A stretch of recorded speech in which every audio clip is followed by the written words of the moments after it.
Centuries ago, humanity's excessive use of Earth's resources pushed the planet to the brink. As global wars erupted, society faced imminent collapse. To save civilization, top scientists developed genetically engineered orchids as a new, renewable energy source. Yet, human conflict over power persisted. Realizing a deeper change was needed, the scientists proposed a groundbreaking solution called the transformation aimed at altering human nature itself.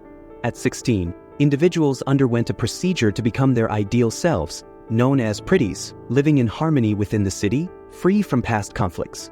Those who hadn't transformed were labeled Uglies, residing in Uglyville dormitories and eagerly awaiting their turn to experience life as Pretties, in a world shaped by perfection. One of these Uglies was Tally, a young girl counting down the days until her own transformation. Tally often played around with an app on her mirror, envisioning what she would look like post-surgery. She couldn't wait for the procedure to turn her into a pretty and finally leave Uglyville behind. Her best friend, Paris, had been her companion for as long as she could remember. The two had nicknames for each other, Nose and Squint, remnants of their shared childhood. They often snuck out during curfew, sneaking up to the bridge that separated their world from the glamorous life of the Pretties, watching them party through special glasses. However, Paris was older than Tally, and his transformation was set for the next day. As they shared a final moment on the bridge, they made a pact, tracing matching scars on their hands and swearing not to let the operation erase this last symbol of their bond. The next day, Tally overheard rumors about a place called the Smoke, a mysterious settlement outside the city where people allegedly fled to escape the transformation. Some claimed that it was led by someone named David, though most dismissed it as a myth. As Tally pondered this new information, Governor Cable's hologram appeared during a city assembly, stressing the importance of becoming perfect and why the transformation was critical to maintaining peace. Soon after, Paris and the other 16-year-olds were called up for their procedures, and Tally had to say goodbye, hoping to see him again in a month, once she underwent her own operation. As the days passed, Tally found herself reminiscing about her time with Paris. She recalled how they met on their first day in the dormitories and quickly became inseparable. There was the time Paris accidentally cut his hand while taking a tablet from her, and how she gave herself the same scar as a sign of their enduring friendship. Now, with Paris transformed, Tally felt the weight of his absence, constantly checking her interface ring for messages, though none came. After a month, as they had agreed to meet, Tally sneaked out of her room to find him. Using her ring's hacking ability, Tally disabled the tracker on her window and slipped out into the night. She carefully made her way to the bridge, but Paris wasn't there. Growing concerned, she climbed onto the bridge using a rope and cautiously entered the city. Disguising herself with a partygoer's mask, which projected a holographic outfit over her, Tally blended in with the partygoers and eventually found Paris. However, to her dismay, he barely recognized her. Their conversation was brief and strained. Paris explained that his transformation had changed him so much that he wasn't sure how he could still relate to her. When Tally saw that the scar on his hand had been erased, she knew that he was no longer the Paris she once knew. Before she could process the full extent of his transformation, city security detected her presence, and she was forced to flee. Tally's escape was a risky one. She stole a bungee jacket to make a dramatic leap from a balcony, eventually bouncing to safety below. But as she tried to leave the city, she accidentally triggered a drone, which started pursuing her. Just as things seemed hopeless, a classmate named Shay appeared on a hoverboard, rescuing Tally from the drone. Shay flew them through the woods, expertly evading the drone with sharp turns and maneuvers. Tally, grateful for the rescue, repaid the favor by sneaking into the kitchen to steal snacks. Over their shared experiences of being left behind when their friends turned 16, the two girls quickly bonded. They were delighted to discover they shared the same birthday, and they promised to face the transformation together. Over the following days, Shay introduced Tally to the thrill of hoverboarding, although Tally initially struggled to get the hang of it.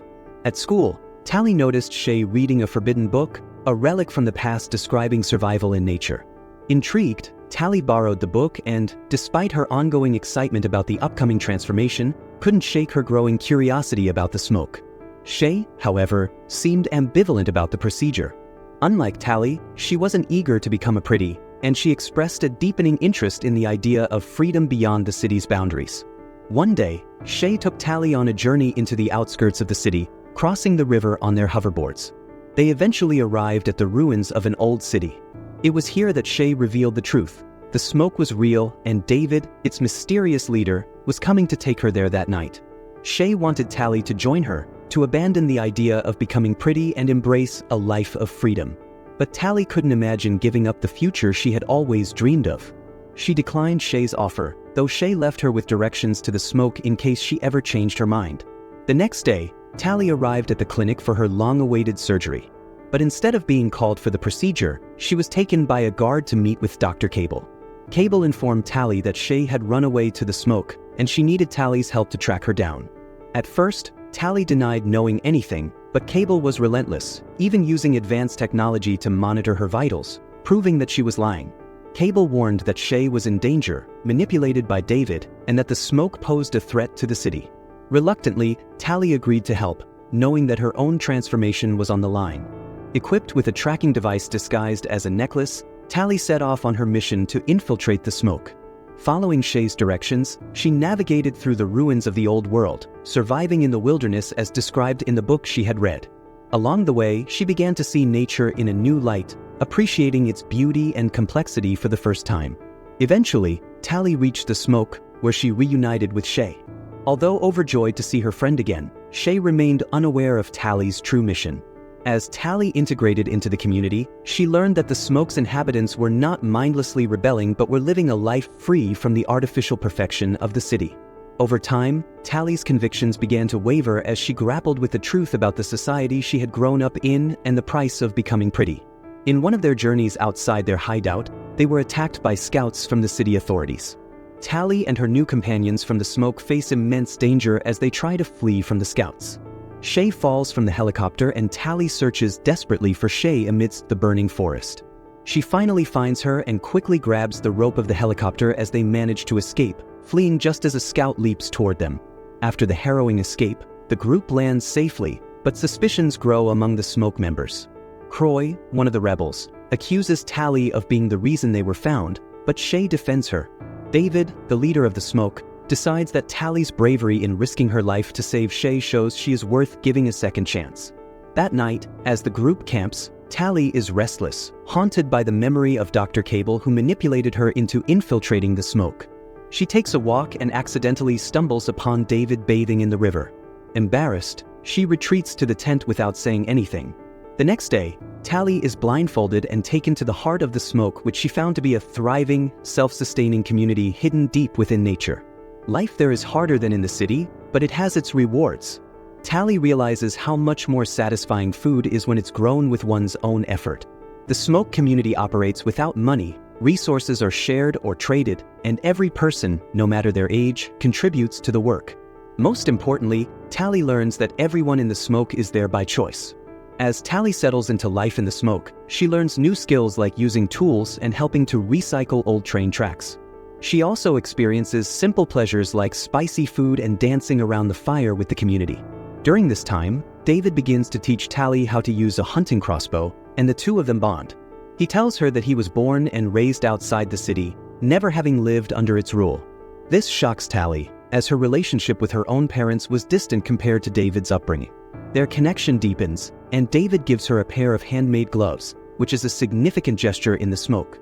Shay notices the gloves and teases Tally, telling her that David must like her. One day, Tally and David go for a walk, and she brings up rumors she has heard about a weapon capable of destroying the city. David, in response, takes her to meet his parents, AZ and Maddie, who have been working in secret.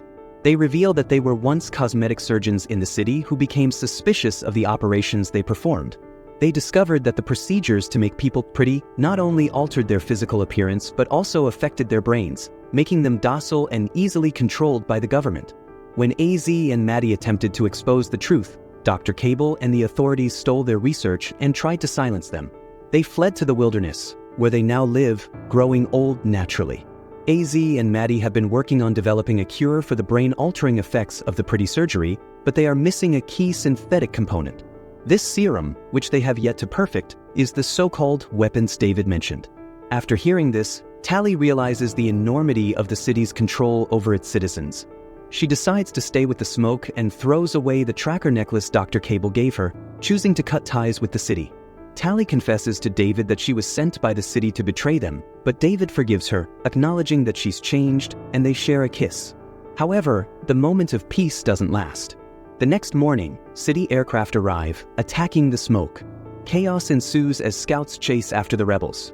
Despite the traps set by the smoke members, the scouts prove too fast and strong, capturing many of the rebels, including Shay. Tally and David manage to find a hiding spot, but Tally is devastated when she sees that Paris, her former best friend from the city, has become one of the scouts.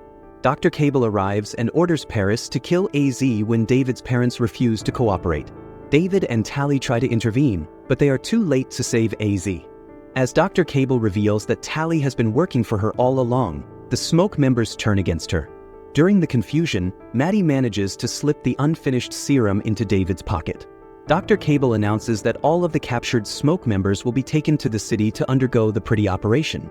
Determined to stop them, Tally sets a fire in the supply shack and uses the distraction to escape with a crossbow. The fire causes an explosion, allowing David to flee as well. Together, they take down one of the scouts pursuing them, but the rest of the captured, including Shay, are taken away. After the attack, David organizes a rescue mission, but he no longer trusts Tally, believing she's responsible for the betrayal. Despite his anger, Tally insists that he needs her help to infiltrate the city, as he has never been there before. Reluctantly, David agrees. Together, they sneak back into the city with the help of rebellious students who are inspired by Tally's stories of the smoke. They create a distraction by writing "The smoke lives in the sky" with their hoverboards, allowing Tally and David to sneak into the clinic where the prisoners are being held. They manage to free most of the captives, but Tally is heartbroken to learn that Shay has already been given the Pretty surgery. Shay, now fully transformed, insists that she loves her new life, much to Tally's despair. Just as Tally, David, and Maddie are cornered by Dr. Cable and Paris, the smoke's helicopter arrives, and Croy sets fire to the clinic. Amid the chaos, Tally and David escape with the rescued smoke members, but the battle with the city is far from over. Back at the smoke's hideout, Maddie finishes creating the cure using the component they retrieved from the city, but she warns that the serum might have unpredictable effects on the brain. Shay refuses to take the cure, and Maddie tells them that she won't force it on anyone, so Tally volunteers to be the test subject. She decides to return to the city, undergo the Pretty operation, and take the cure afterward. She promises to signal if the cure works, and then she proceeds to surrender herself to the city authorities. In the final scene of the movie, Tally is now a perfect Pretty, living in a luxurious apartment. Although she claims to love her new life, a scar on her hand, which is a symbol of her past, reveals that she's still herself, lying in wait as a spy. If you want to see more videos like these, please subscribe to the channel and turn on notifications. Thanks for watching.